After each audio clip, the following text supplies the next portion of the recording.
Hello friends. स्वागत है आपका हमारे यूट्यूब चैनल आर के हिंदी कहानियों में। आज की कहानी है मधुबना विष। बचपन में होश संभालने के बाद पंकज ने बुआ के मुंह से यही सुना था कि ये तुम्हारी मम्मी की तस्वीर है, इसे प्रणाम करो। और अब 3 साल का पंकज पूजा के कमरे में आकर आले में रखी अपनी माँ की तस्वीर को एकटक देखता रहता। कभी कभी वो बुआ की गोद में चढ़कर तस्वीर पर हाथ भी फेर लेता। पहले वो तस्वीर पंकज के पिता शिवानंद के कमरे में टंगी थी, क्योंकि इसके साथ उनकी कुछ यादें जुड़ी थी। कभी चित्र की नायिका ने शिवानंद से कहा भी था, अब तो मैं सशरीर यहाँ रहती हूँ, तब मेरा इतना बड़ा चित्र क्यों लगा रखा है। अब तो मैं वधू भी नहीं रही, एक बच्चे की माँ बन चुकी हूँ। शिवानंद ने तब हंसते हुए कहा था, क्या करूँ, मेरी आंखों में तुम्हारा वही रूप समाया हुआ है। हमेशा पहले जैसा तो नहीं रहेगा, रश्मि बोली। अब तो रूप बदल गया है। नहीं रश्मि, हम बूढ़े हो जाएंगे, तब भी तुम ऐसी ही याद आती रहोगी। शिवानंद भावुक होकर बोले, पहली झलक यही तो देखी थी। ये सच था कि विवाह से पहले शिवानंद और रश्मि ने एक दूसरे को देखा नहीं था। रश्मि को परिवार के दूसरे लोगों ने देखा और पसंद किया। तब जयमाला की रस्म होती नहीं थी। विवाह के समय सब कुछ इतना दबा दबा हुआ था कि चाह कर भी शिवानंद पत्नी को देख नहीं सके। विवाह कर घर लौटे तो अपने कमरे में टंगे चित्र में पत्नी को पहली बार देखा तो देखते ही रह गए। इस चित्र को उनके छोटे भाई सदानंद ने खींचा था और बड़ा करा के भाई के कमरे में लगा दिया था। रश्मि के कई बार टोकने पर भी वो चित्र उनके शयन कक्ष में ही लगा रहा। 2 साल में रश्मि ने एक सुंदर से बच्चे को जन्म दिया, जिसका नाम पंकज रखा गया। पंकज भरे पूरे परिवार का दुलारा था। उसके दिन सुख से बीत रहे थे कि रश्मि में पुनः मातृत्व के लक्षण उभरे। घर में बेटा या बेटी को लेकर एक नई बहस छिड़ गई। दादी कहती कि एक बेटा और हो जाए तो पंकज को भाई मिल जाएगा। दोनों भाई उसी तरह साथ रहेंगे जैसे मेरे शिवानंद और सदानंद रहे। बुआ पूछती, माँ क्या भाई बहन के दुख सुख की साथी नहीं होती। इस तरह के हास परिहास में 4 महीने बीत गए कि अचानक एक दिन रश्मि अपनी ही साड़ी में उलझकर सीढ़ियों से लुढ़कती हुई नीचे आ गिरी। बच्चा तो पेट में ही मर गया। रश्मि की चोट भी गहरी थी, उसे भी बचाया नहीं जा सका। रश्मि का वधू वेश में लिया चित्र पहले जहां टंगा रहता था, उसकी मृत्यु के बाद भी वहीं टंगा रहा। नन्हा पंकज पूछता तो बुआ बहलाते हुए कहती, मम्मी अभी फोटो में से निकलकर आसमान में घूमने गई हैं। कैसे? प्लेन में बैठकर। हाँ बेटा। बुआ, मम्मी घूमकर कब आएंगी? बस 1-2 दिन में आ जाएंगी। शिवानंद के विरोध पर उनका विवाह टल गया था। उस दौरान बेटी प्रभा भी शादी करके अपनी ससुराल चली गई। माँ को गृहस्थी संभालना पहाड़ लग रहा था, क्योंकि बहू और बेटी के रहते उनमें निश्चिंतता की आदत पड़ गई थी।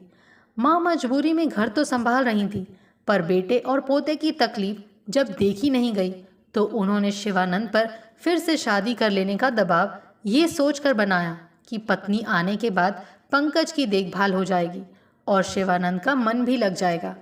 शिवानंद भी थोड़ी टाल मटोल के बाद फिर से विवाह के लिए तैयार हो गए। शिवानंद की वकालत अच्छी चल रही थी। अपना बड़ा सा मकान था। पिता भी शहर के जाने माने वकीलों में से थे। उनके विवाह के 4 वर्ष छोड़ दिए जाएं तो सब तरह से वो सुयोग्य वर थे। एक बेटा था तो उसे भी देखने वाले बहुत लोग थे। शिवानंद की फिर से विवाह की तैयारी होने लगी। चढ़ावे के लिए नई साड़ियाँ और गहने आए। रश्मि के गहने भी थे, जिन्हें नई बहू को देने में किसी को आपत्ति नहीं हो सकती थी। प्रभा ने ये कहते हुए कि रश्मि भाभी के कुछ गहने चढ़ावे पर नहीं जाएंगे, अलग रख दिए। तुम्हारा मन है तो बाकी मुंह दिखाई में दे देंगे, माँ ने दुलार में कहा। मांग टीका और नथ तो अभी चढ़ावे के समय जाने दो। नहीं माँ, इन्हें भी अलग ही रहने दो, बेटी प्रभा बोली। सब कुछ मुझे पंकज के विवाह में देना है। दुलार भरी हंसी से माँ ने कहा, पंकज की बहू के लिए पुराने गहने? अरे पगली, तब तक कितना नया चलन हो जाएगा। प्रभा मचलते हुए तब बोली थी, अम्मा ये सब अलग ही रख लें, वो लहंगा चुनरी भी, सभी कुछ मेरे कहने से। लाडली बेटी की बात अम्मा ने मान ली और बहू शिखा के लिए सब कुछ नया सामान चढ़ावे में भेजा गया। अम्मा ने टोका अवश्य था कि बेटी, नई बहू क्या पंकज को उसका हिस्सा नहीं देंगी? आखिर उसका हिस्सा तो रहेगा ही। उसके अपने भी तो होंगे अम्मा, ये सब अलग जमा कर दें। माँ के मन में विवाद उठा। लड़की अपने लिए तो कुछ नहीं कह रही है, पर भतीजे के लिए ममता का ये रूप भी किसी को अच्छा नहीं लग रहा था। विवाह हुआ, शयन कक्ष सजा। कुछ याद करते हुए माँ ने आदेश दिया और उस दिन रश्मि का वधू वेश में सालों से टंगा चित्र वहां से हटकर पीछे के एक कमरे में लगा दिया गया। प्रभा ने देखा तो वो विचलित हो उठी और वहां से हटाकर तस्वीर को पूजा के कमरे में लगाने लगी। पंकज ने तोतली आवाज में पूछा था, बुआ क्या कर रही हो? मम्मी ऊपर से आएंगी तो रास्ता भूल जाएंगी ना। मम्मी आ गई हैं। ये कहते हुए प्रभा ने पंकज को नववधू शिखा की गोद में बैठाया तो वो ये कहते हुए गोद से उतर गया, नहीं, ये मेरी मम्मी नहीं है। शूल सा लगा शिखा को सौतेले बेटे का कथन। पंकज अपना हाथ छुड़ाकर उस कमरे में चला गया जहां पहले उसकी मां की तस्वीर टंगी थी, पर वहां चित्र नहीं था। अरे मम्मी कहाँ गई? करुण स्वर चित्कार कर उठा, देखो पंकज, ये है मम्मी, तुम भूल गए, वो अब यहाँ आ गई हैं। सब उनकी पूजा करेंगे ना। प्रभा को लगा कि नई माँ लाकर पंकज के साथ अन्याय किया गया है। पंकज के प्रति उसकी अगाध ममता ही थी जो उसने रश्मि भाभी के गहने शिखा भाभी को ना देने की जिद की थी। शिखा ने 2 पुत्रों और 1 पुत्री को जन्म दिया था। पंकज भी जैसे जैसे समझदार हुआ, उसने माँ को माँ का सम्मान ही दिया और भाई बहन को अपना माना। मन में कोई विद्वेष नहीं था, पर पूजा घर में जब भी पंकज आता, माँ की तस्वीर को बेहद श्रद्धा से देखता। बीतते समय के साथ पंकज इंजीनियर बना तो विवाह के लिए रिश्ते भी आने लगे। उसकी राय मांगी गई तो प्रोफेसर की बेटी निधि उसे पसंद आई। प्रोफेसर ने शिवानंद को सपरिवार घर आने का निमंत्रण दिया। प्रभा उसी दिन ससुराल से आई थी। बोली, मैं भी भाभी के साथ लड़की देखने चलूंगी। बुआ, पंकज बोला, मुझे कुछ ज़रूरी काम को पूरा करने के लिए अभी बाहर जाना है। आप और माँ लड़की देखने चली जाएं। आपकी पसंद मेरी पसंद होगी।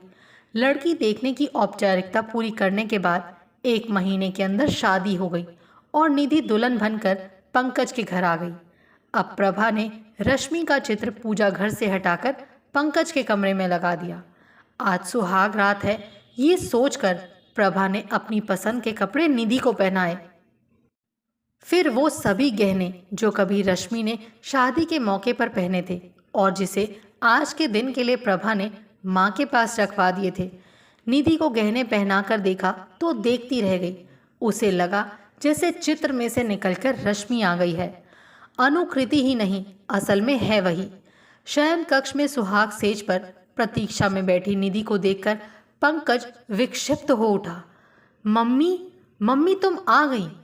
पंकज के कहे शब्दों को सुनकर दरवाजे पर खड़ी भाभी और बहनें विस्मय से चीख पड़ी। प्रभा बुआ, देखिए ना पंकज को क्या हो गया है। उधर उसके सामने खड़ी निधि विस्मय, अकुलाहट, अचकचाहट से उसे देखती रह गई। पंकज, क्या है, क्या कह रहे हो? वो निधि है, तुम्हारी पत्नी। बुआ बोली, मम्मी कहाँ से आ गई? पागल हो गए हो? आ गई है ना बुआ, देखिए ना। विस्मय, आश्चर्य, अनहोनी के डर से कांपती प्रभा बुआ अपने को अपराधनी मानती हुई पंकज को घसीटकर निधि के पास कर आई और निधि का हाथ उसके हाथ में देते हुए बोली, पंकज, ये तुम्हारी पत्नी है। नहीं, बुआ का हाथ झटक कर निधि बोली, इन्होंने मुझे मम्मी कहा है। मैं दूसरे संबंध की कल्पना नहीं कर सकती। मैं इनकी पत्नी नहीं हो सकती। कहकर वो दूसरे कमरे में चली गई। परिवार के बड़े बूढ़ों के साथ दोस्तों और रिश्तेदारों ने भी निधि को समझाया कि वैदिक मंत्रों के बीच तुमने 7 फेरे लिए हैं तो कहे के रिश्ते का क्या मूल्य है? बेटी, उसे नाटक समझकर भूल जाओ। इस बीच निधि मायके गई तो फिर ससुराल आने का नाम ही नहीं लेती थी। तब घर वालों ने ऊंच नीच समझाकर उसे किसी तरह ससुराल भेज दिया। पंकज का भ्रम टूट जाए इसके लिए सब तरह के उपाय किए गए। मनोचिकित्सक से परामर्श भी लिया गया। रश्मि का चित्र पंकज के कमरे से हटाकर अलमारी में बंद कर दिया गया था।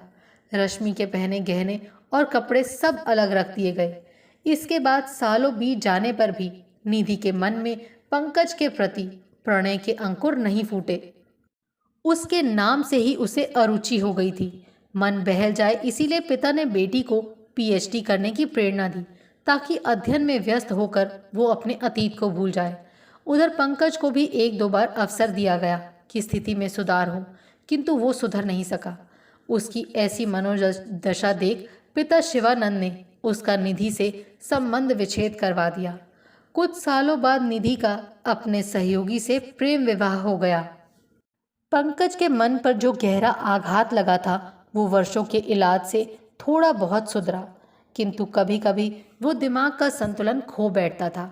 सरकारी नौकरी थी, चल रही थी, पर कभी भी उसके छूटने की आशंका बनी रहती थी।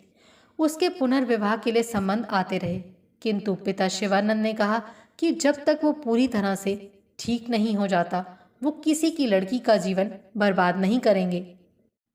प्रभा बुआ अपने सौम्य, सुंदर, सुयोग्य भतीजे को पागलपन के कगार पर लाने के लिए खुद को दोषी मानती हैं, आंसू बहाती हैं और कहती हैं, मैंने तो सपने में भी नहीं सोचा था कि मेरे लाड की ऐसी परिणति होगी। आपको हमारी ये कहानी कैसी लगी, प्लीज़ कमेंट करके ज़रूर बताइए। अगर आप इस चैनल पर नए हैं तो इसे सब्सक्राइब करें और शेयर करें। Thank you.